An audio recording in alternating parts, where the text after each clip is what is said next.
అమ్మ ఆకుకూరలు హ్మ్. వీటి ఉపయోగాలు హ్మ్. పిల్లలకి ఎలా అలవాటు చేయాలి? పిల్లలేంట్లేమ్మా పెద్దోళ్ళు కూడా తినట్లేదు ఆకుకూరలు. హ్మ్. ఇదివరకు పెరట్లో పండేవేమో బహుశా కదా?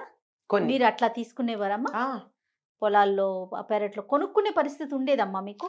అసలు కొనుక్కుంటే అదో లగ్జరీ అమ్మా. ఎందుకంటే అన్ని కూరలు అన్ని కాలాల్లో దొరికేవి కాదు. ఆ ఆహాహా! ప్రాంతాల్లో దొరికేవి మాత్రమే. ఆహా! వేసవికాలం వచ్చిందంటే మాకసలు కూరలు దొరికేవి కాదు మా చిన్నతనంలో. అమ్మ. ఇప్పుడంటే బెంగుళూరు నుంచి అక్కడి నుంచి వస్తున్నాయి. అప్పుడది లేదు కదా! అవును. పరిసర ప్రాంతాల్లో ఉండేటటువంటివి మాత్రమే దొరికేవి. హుహు. అందుకని ఆ సమయంలో ఎక్కువగా ఆకుకూరలు పండిస్తూ ఉండేవాళ్ళు. అవి బాగా దొరుకుతూ ఉండేవి. ఓకే. మాకు పెరట్లో గూడా చిన్న చిన్న పెరళ్ళు అన్నీ పెంచలేం గదా! కొన్ని రకాలు తీగలు పెరుగుతాయి. అలాంటివి ఏమన్నా అలా పెట్టుకునేవాళ్ళు. పెరుగుతాయి. తోటకూర ఒకటి మరి అందరి ఇళ్లల్లోనూ తప్పనిసరిగా ఉండేది. తోటకూర, గోంగూర, మెంతి కూర, హ్మ్. కొత్తిమీర, బచ్చలి, తీగ బచ్చలి. తీగ బచ్చలి ఇలాంటివుంటాయి. పిల్లలకి ఎలా అమ్మా అలవాటు చేయటం? మొదటి నుంచి పెట్టడం అలవాటు చేయాలమ్మా. చిన్నప్పటి నుండి. చిన్నప్పటి నుంచి. అయితే ఈ మధ్య కాలంలో వచ్చిన ప్రాబ్లమ్ ఏంటంటే, పిల్లలకి ఆకుకూరలు పెడితే విరోచనాలవుతాయని చెప్పి చిన్నతనంలో ఆకుకూరలు పెట్టడం మానేశారు.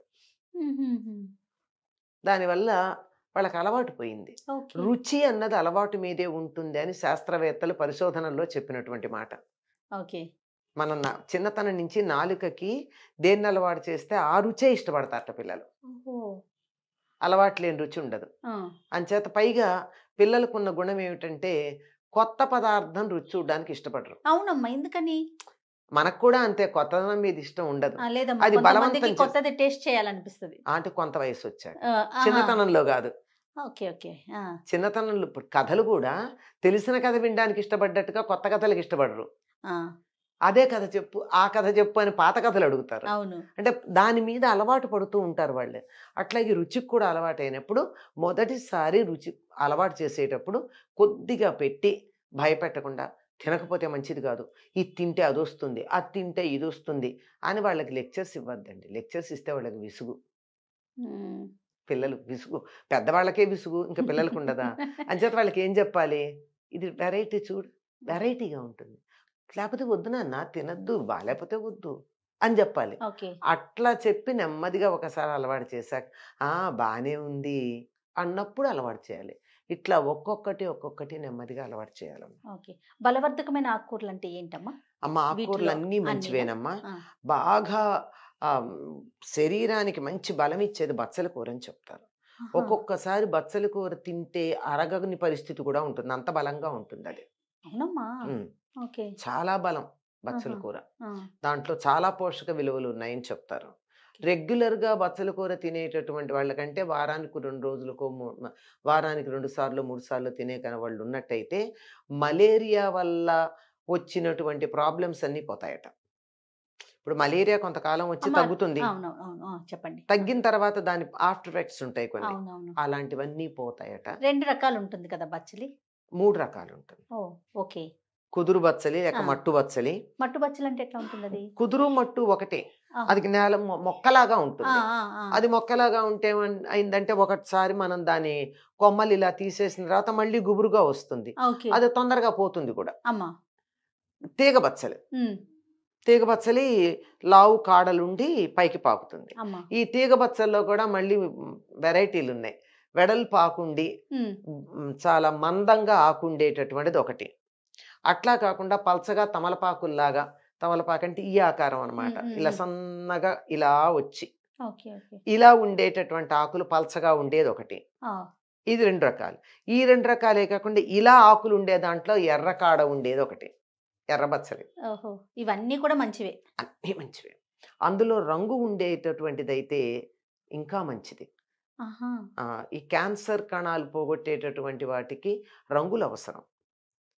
పసుపచ్చ రంగు గాని, ఎర్ర రంగు గాని, ఇలా రంగు ఉండేటటువంటి కూరలేవైతే ఉంటాయో అవి తిన్నట్టయితే క్యాన్సర్ కణాలనేవి పోగొడతాయి అని చెప్పి మనకు తరచుగా బీట్రూట్ రసం తాగండి, అవునవునవును. క్యారెట్ రసం తాగండి అని చెప్పడం colour one of the things.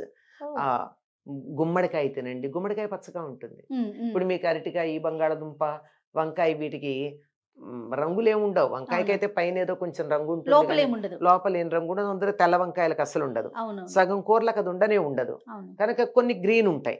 Green ఉండే వాటికి మామూలు విలువ ఉంది.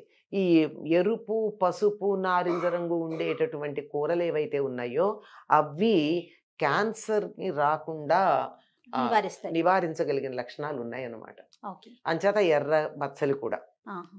ఎర్రాకులు ఉండేటటువంటి బచ్చలి కూడా ఉంది. ఓకే. ఇది బచ్చలి చాలా బలవర్ధకమైనటువంటిది. తొందరగా అరగదు.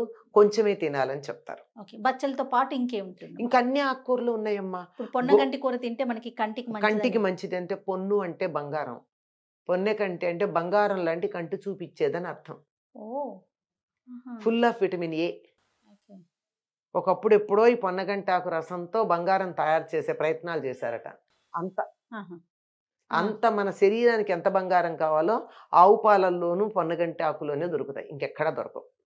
మన శరీరానికి కావాల్సినటువంటి already pre digested and ready to absorb ఉన్నటువంటి ఆహారం, బంగారం ఉన్న ఆహారం పొన్నగంటాకును హ్మ్. ఈ ఆవు పాలు. ఆవు పాలు. ఓకే. ఓకే. చేత పొన్నగంటాకు కంటి చూపుకి చాలా మంచిది. ఆ!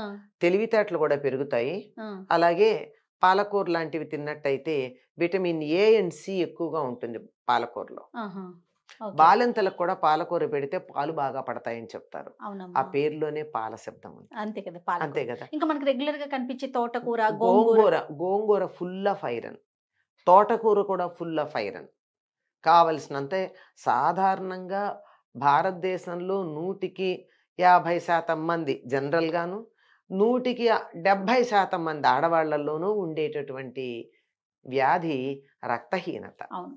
ఈ రక్తహీనత పోవాలి అంటే తోటకూర, గోంగూర రెగ్యులర్‌గా తింటూ ఉండాలి. రెగ్యులర్‌గా తినాలి. ఓకే. ప్రతిరోజు ఒక ఆకుకూర ఆహారంలో ఉండేట్టు చూసుకోండి. బోలెడు ఆకుకూరలు ఉన్నాయి. అవును. రోజుకొకటి చొప్పున. ఇవి ప్రధానంగా మనకి మార్కెట్‌లో దొరికేటటువంటివి. అమ్మకానికి దొరికేవి. అమ్మకానికి దొరకనటువంటి ఆకుకూరలు చాలా ఉన్నాయి గదమ్మా! మనకి పులిచింతాకంటాం. అంటే మొక్కల్లో 4, 5 ఆకులు, 3, 5 ఆకులు కలిసిన కలుపులాగా పెరుగుతుంది. ఇంతింత లేత పసుపు రంగు పూలు పూస్తుంది. ఆ! ఆ! ఆ! చింత చిగురులాగా చిన్ని ఆకు అదేనమ్మా? ఇంతింత ఆకులుంటాయి. ఆ! పూలు మాత్రం ఇంతే ఉంటాయి. ఆ ఆకు ఇలా నోట్లో వేసుకుంటే పుల్లగా ఉంటుంది. ఓకే. ఓకే. అది కూడా రెగ్యులర్‌గా తిన్నట్టయితే చాలా రకాల వ్యాధులు పోతాయి. రైట్. ఇదెక్కడ మార్కెట్‌లో దొరకదు. ఇలా ఆకు కోసి ఇక్కడ పెట్టామంటే కాసేపటికి వాడిపోతుంది. దాన్ని నీళ్ళల్లోంచి ఇట్లా తీసి ఇక్కడ పెడితే ఇంత ఆకు కాస్త ఇంతవుతుంది. రైట్. పుల్లగా ఉంటుంది. ఓకే. ఇట్లా ఇలాంటి ఉన్నాయి. వాటిని కూడా ట్రై చేయాలి. ఆ? ఇలాంటి వాటిని కూడా మనం ఇలాంటివి ట్రై. ఎక్కడ దొరుకుతాయమ్మా ఇప్పుడు మనకి? ఆ! చాలా పొన్నగంటాకు కూడా చాలా తక్కువ అవును, దొరుకుతుంది. దొరుకుతుంది. అవును. మనకి మాకు పల్లెటూళ్ళల్లో ఏముండేది, పొలాల గట్లమ్మటి ఉంటే వెళ్ళి తీసుకురావడమే.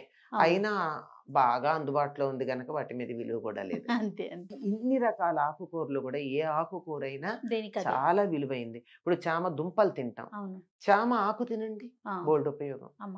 చామాకులు చాలా ఉపయోగం. అదే విధంగా ఇంకా ఆకుకూరలంటే పుదీనా గురించి, కొత్తిమీర కొత్తిమీర గురించి చెప్పాల్సిందే లేదు. చాలా విశేషంగా ఉంటాయి. చిన్నప్పటి నుంచి అలవాటు అలవాటు చేయమంటారు. చెయ్యాలి. కావలసినంత కాల్షియం ఉంటుంది దాంట్లో. శరీరంలో కాల్షియం తక్కువ. ఎక్కడ మనం తినము అని చెప్పి మన వాళ్ళు ఓ సంప్రదాయం చెప్పారు. ఆషాఢ మాసంలోను, మాఘమాసంలోను తప్పనిసరిగా తినాలి. ములగాకు తినాలి అని. ఓకే. తినాలి అని అది బలవంతంగా చెప్పాం గనకన్నా తింటాం మనం. అంతే. అంతే. అది పద్ధతి. ఇట్లా ఎన్ని రకాల ఆకులంటే అసలు చెప్పడానికి వీల్లేనన్ని ఆకులున్నాయమ్మా మనం తినేవి. ఓకే. వీటన్నింటినీ మార్కెట్‌లో మనకు కొన్ని దొరుకుతాయి, కొన్ని దొరకవు. దొరికినంత వరకన్నా తింటే. దొరికినంత పాలకూర తినొచ్చు, అవునవును. చుక్కకూర తినొచ్చు, అవునమ్మా. మెంతి కూర తినొచ్చు. అంతే. ఇవన్నీ తినొచ్చు కదా! అవును. ఇవన్నీ కూడా మనం చక్కగా వాడుకోవచ్చమ్మా.